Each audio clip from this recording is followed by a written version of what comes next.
గ్రామానికి 3 కిలోమీటర్ల ముందు అసినిబాద్ అనే ఒక గ్రామం. ఈ గ్రామంలో మన గురువుగారు ఎవరంటే రేపూరు గ్రామంలో కూడా విగ్రహాన్ని పెట్టించిన గురువుగారే ఇక్కడ కూడా ఆశ్రమం కట్టించారు. చూద్దాం, లోపలికి వెళ్ళి మనం బాబావారి చూద్దాం. ఇక్కడ కూడా విగ్రహాలు చాలా బాగా కట్టించారు.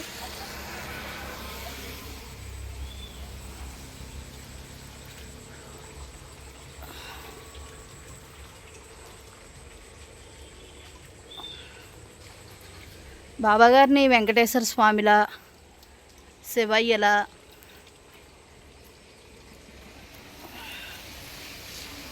మునీశ్వరుల్లా అన్ని రకాలుగా కూడా డెకరేషన్, స్వామివారి అలంకరణ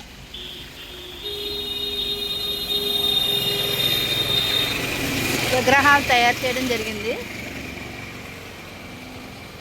విగ్రహం చాలా బాగుంది. స్వామివారి విగ్రహాలు అయితే దాక్షారం వచ్చే భక్తులు ప్రతి ఒక్కరు కూడా ఇక్కడ ఆగి బాబాగారి దర్శనం చేసుకుని భారీ ఎత్తు విగ్రహం అది.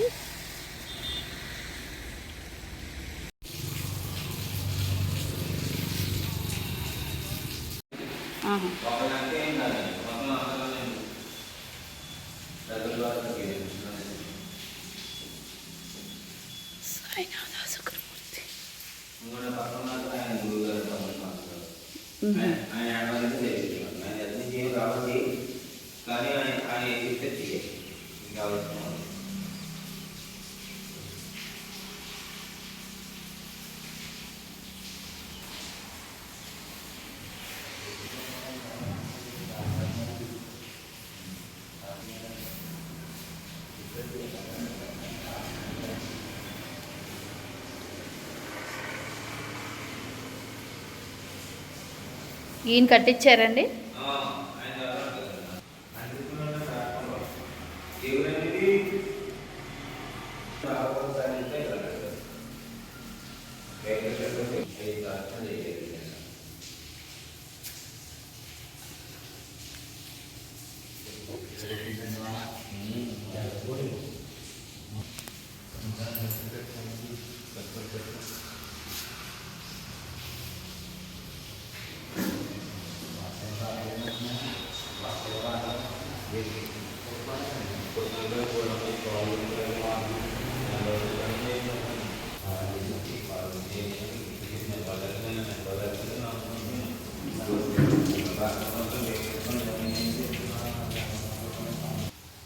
ఎవరు కట్టించారండి ఇది? ఇది షిరిడి సాయి సేవాశ్రమం అండి. అమ్ముల సాంబశివ గారు ఆధ్వర్యంలో జరుగుతుంది.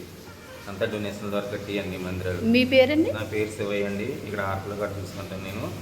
మామూలుగా ఆశ్రమాలన్నీ రాష్ట్రం. ఈ ఊరు పేరండి? అసనబాద్ అండి. ఇది అశ్రంబాద్. అసనబాద అంటే దాక్షారం వెళ్ళి దారిలో. ద్రాక్షారానికి 3 కిలోమీటర్లు. 3 కిలోమీటర్ల ముందు. ఇది కళ్యాణ సాయి అని 130 అడుగులు బావగారు. అదేండి స్తూపం.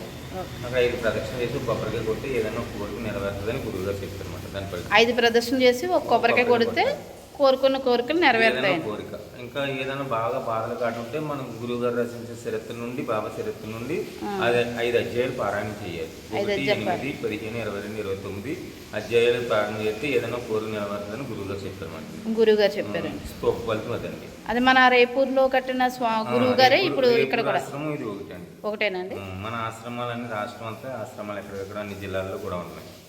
అంటే బాబా గారు ఇక్కడ కట్టించమని చెప్పారండి గుడి. గురువు గారు కట్టించిన ఇక్కడ ప్లేస్ తీసుకుని ఇస్తానంటే వాళ్ళ ద్వారా కట్టించమాట ఆశ్రమం. ఒక డోనర్ ఇచ్చారండి. ఓకే.